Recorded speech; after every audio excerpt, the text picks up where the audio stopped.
Hello, Float Magic fans. I have Robin Bailey with me today to talk about some of the services that she provides here at Float Magic. So she's been a great addition to our center. Robin and I were connected a long time ago. A couple years ago. A couple years before I started the process. We were actually connected through. I had made mention I was opening a flow center, and they said, "Oh my gosh, I know someone else that wanted to do the same thing." So I said, "Well, put me in touch because those types of people are my people." Yeah. So we got connected, and it's been a beautiful friendship and a real great. For me, she's been a great friend to help me grow and expand. I concur. So anyway, but I thought it would just be appropriate to have her come on our podcast today and talk about what it is she does here. So kind of give you the floor, Robin. Okay, I'll just kind of give you a little bit of information about who I am, my background. As far as professionally, my background is as a clinical social worker. And so I did clinical social work, primarily trauma therapy, using the therapy called EMDR for 10 years. And through that whole process of doing EMDR and working with people with a lot of trauma, I became interested more in the energy work because everything's held in the body. And with EMDR, we really go into the body and what's being held in the body. And so I started a process of learning more energy work, and I took some Reiki classes and did some Reiki classes online and did get my Reiki master's and started to decide that that's the direction I wanted to go with my practice rather than traditional therapy. I want to do more of the energy work with people to help move that the trauma, the emotions, the belief systems. It's all energy, helping them to move it through their body and release it and transmute it into the energy that they need. And it's a very beautiful process because I get to assist people in using, it's their energy. It's not my energy. I'm not exerting my energy. It's like your energy, Shani, that is moving through your body and healing your body. And I get to activate and lighten up those codes in the body that help you to go through that process so that there's more of that holistic, complete healing. Yeah, and it you can actually really feel the benefit. I mean, I've done several Reiki sessions with Robin, and it's something that I'd never really tapped into prior to having Robin at the center. I know it was a practice that I'd heard about and was fascinated with. In fact, even as a nurse, I could get my continuing education credits by doing some Reiki courses. So I actually considered doing that myself. But being in a session with you, Robin, it's extremely relaxing. Oh, good. It's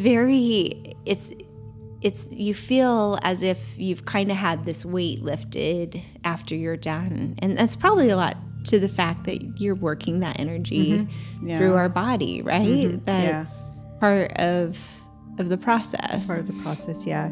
It's the energy is always changing, and so it transmutes. And so we have the choice of either experiencing life as painful and as suffering, or we can rework. It's like a reworking or a lightening up of that energy, and we can start to see things differently. And so a lot of times people come out of a session and feeling like more of a blinders are off, like what you said, feeling lighter, feeling that they've actually released things that have been stuck in their body for a long time. Some people get spiritual insight. Some people get just insights into what has been going on in life and what to do next. So there's some people experience healing, relief from physical pain in the sessions, and assistance in healing from, I've had people come in from like after surgeries, and it just assists them and being able to heal it. And a lot of it has to do with the body relaxing. When the body can relax, then the energy can go where it needs to flow to where it needs to heal in the body. And it just opens up all those energy points, naughty points in the body, and helps for that energy process. flow. Well, yeah, and I felt like that often. Like sometimes I feel like I have like blocks. Like I'll get like chest pains, just from feeling like, oh, I've got something I got to work through, or maybe my neck is out, or like my lower, my sciatica. Yeah. Like there's books out there that talk about trapping energy in our body and that turning into a physical ailment. So it makes sense that people are seeing physical relief when they can work through this process. Van der Kolk's, how the body keeps the score comes to mind. And well, I was just going to say in my EMDR training, and this always really stuck with me. Actually, it was in my master's program. I had to read this book called My Stroke of Insight, and it was about a neurologist who had a stroke, and so she used her recovery from her stroke as an experiment. She was like, oh, I wonder what is happening in my brain as I'm recovering from the stroke. And so one of the things that she found was that it actually only takes 90 seconds for an emotion that starts in the limbic system part of the brain to move through the body. It's a chemical reaction that moves through the body. But you said 90 seconds? 90 seconds. Okay. 90 seconds. Wow. When we allow ourselves to experience the emotion. But a lot of times when it's an emotion that is uncomfortable for us, we stop it someplace in the body. Wherever we stop feeling that emotion, that's where it gets stuck. And so when I was doing EMDR, and it's the same with the energy work that I'm doing, where you're feeling the pain or the discomfort in your body, that's where you're holding that emotion or you're holding that belief system in your body. And so with the EMDR, I'm doing eye movements, but with energy work, I'm just moving my hands over your body, or my hands might be laying on your body, moving that energy through you. And it's actually when you're able to focus, or become aware, I guess focus isn't a good word, become aware of where that's at in your body, then it just starts to dissipate. It starts to dissipate because you're giving it the attention that it needed, that you weren't able to give to it at that before moment. Yeah, and I've definitely noticed that in some of my sessions where especially with EMDR, where you had made me aware of something I was holding in my body. And so when those emotions or those situations would arise again in the future that caused that to come into, the pain to be aware, I was like, oh, I need to work this through my body. Right. This is where I'm holding this. I absolutely need to go back to those tools and just push it through. And it's such a powerful process when you really connect this back to this in the healing, and that's one thing. I mean, there's a place for traditional medicine. I totally believe in that. And so I'm not talking against that at all, but I do feel like in the ways of anxiety and depression and dealing with these traumas, that too much of the medication out there has disconnected our brain from our body. And that's the mechanism in which they try to treat things. But where the real healing comes is when your brain connects back to your body. Yeah. And especially to your heart center, that energy center of your heart is when we actually live our life through our heart space. That's when we're more expansive and open. We have more joy. We're doing the things that we love. We treat people differently because we're not using our brain. Our brain is very linear and categorizes things, whereas the heart sees the whole and just allows whatever's occurring. And so that's my focus really when I'm doing the energy work, is to really get the full body back into flow and get it so it moves out through the heart. Yeah, which is gives me warm fuzzies just talking about it. So yeah, and then I know why we felt Reiki was so complementary to us here is because you're working on the energy flow through the body, and then we're working on allowing that space for people to process it. Right. Yes. Yeah. And so, I mean, how do you think flotation therapy maximizes the benefit of Reiki sessions? Oh, I love it when people come and see me, and they're either doing a float before or a float after. So most people choose to do the float after, and is what they have told me is that when they do the float after, it actually, the energy that was being able to be moved and released, they're able to go into the float. You're already in that meditative state, and even more was able to be released. Or maybe they had the opportunity then to lie in the float and just cry, because they were able to just feel safe and held, and they were, alone, and they could just completely release everything. The two together are such a powerful practice. And so really, that's what I recommend to people is that I prefer that people schedule so that they can do a float and a Reiki session if that's feasible for them. Sometimes people, though, do like a Reiki session and later in the week do a float. And they still find great benefit with that as well. But I mean, just the two pairing together, there's this inner weaving, that goes on in the energies of both types of therapy help or assist us to work through things a little bit differently, but they weave together. They weave together. Yeah, well, and a lot of the information that we get from our Reiki session, I mean, it's personal, self-reflective information. Right. Yeah. And so when you can take that into the float tank and you can have even greater exploration and self-awareness of what those things really are doing for your body. I mean, that's where PTSD victims really benefit from. I know they benefit greatly from Reiki, but also in the float tank is because it is such a body process. Like, you don't have to go through the cognitive, like talking through the experience or talking about what happened to you. Those things you're aware of, but it's how your body and I talk with my hands so much, but it's how your body holds on to it. That it is. I mean, the mind can let go of it, or maybe the mind doesn't need to let go of it. It's the body that matters. It truly is the body that matters. It doesn't. So like I have people come to me and say, well, I don't have a specific memory of the trauma, but I know something happened. And you don't have to have a memory of it. It's everything is stored in our bodies. Everything is stored in our bodies. And so all you have to do is be in contact with our body. A lot of times you don't have to. So our brain wants to name everything. We don't have to name the emotion.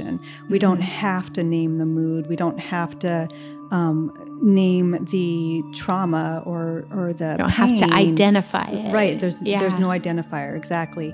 It's this felt sensation in the body. And so with Reiki, you're able to experience that felt sensation in the body. In the flotation, when you're floating, you're able to experience that felt sensation in the body.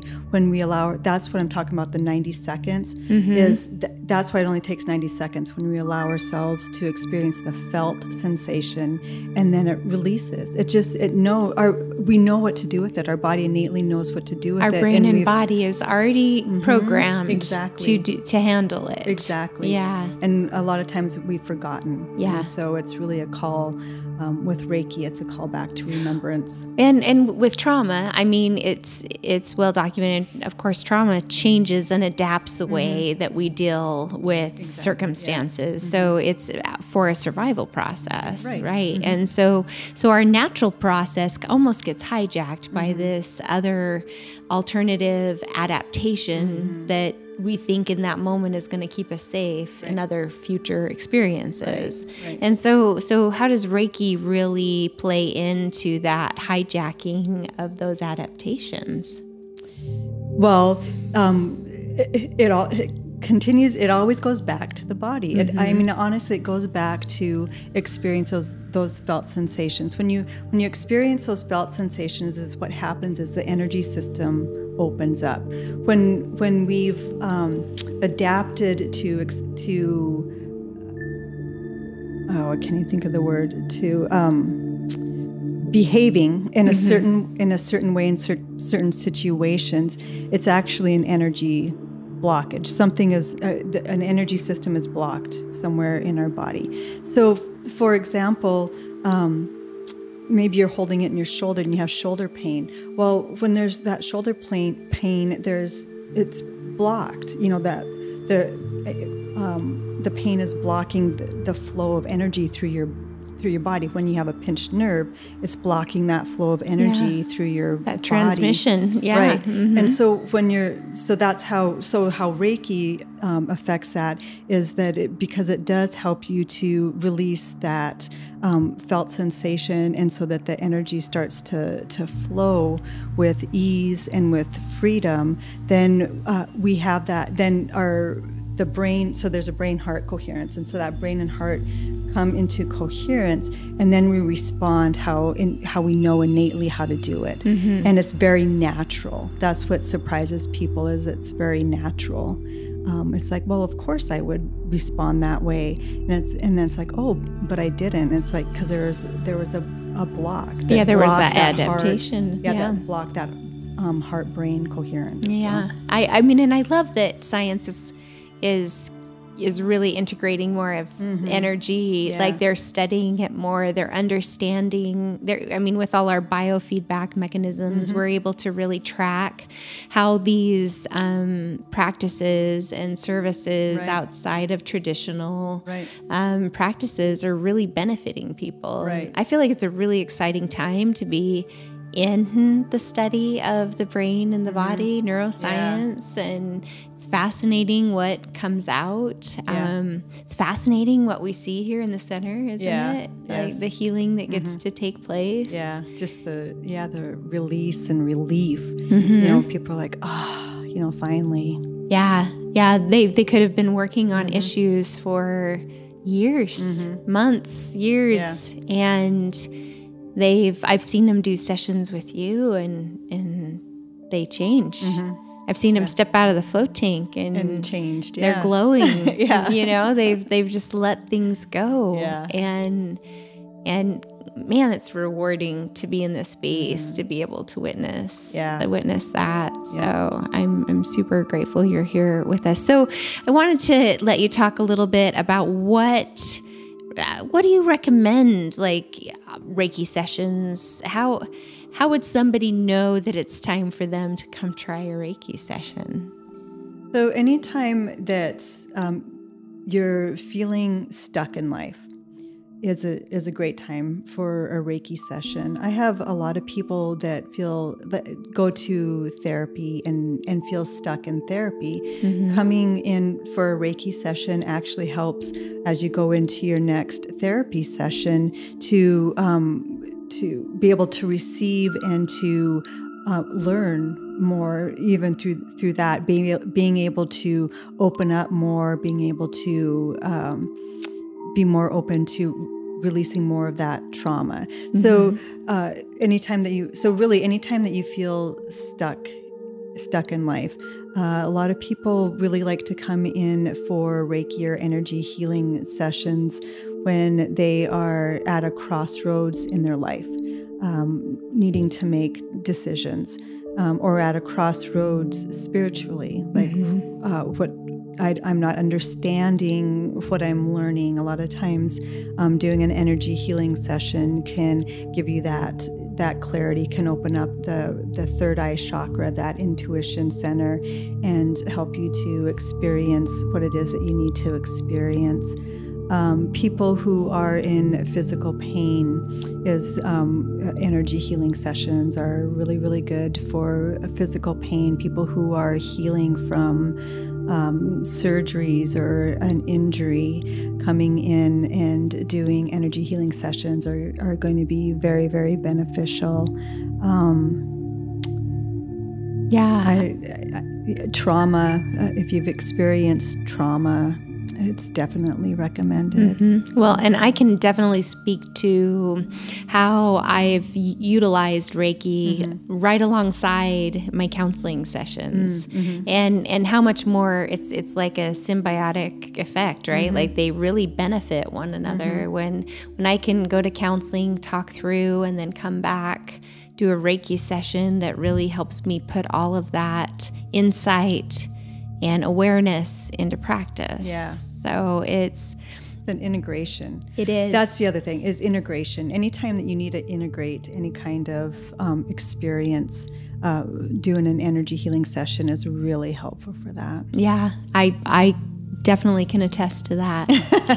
Integration is the hard work. Yeah, it is. Integration is the hard work. And so with that too, one thing to realize is that with energy work, there's integration that needs to happen after that too. And that's why floating afterwards is very helpful for people, is because it helps them to integrate all the information that their body downloaded and experienced in that Reiki session.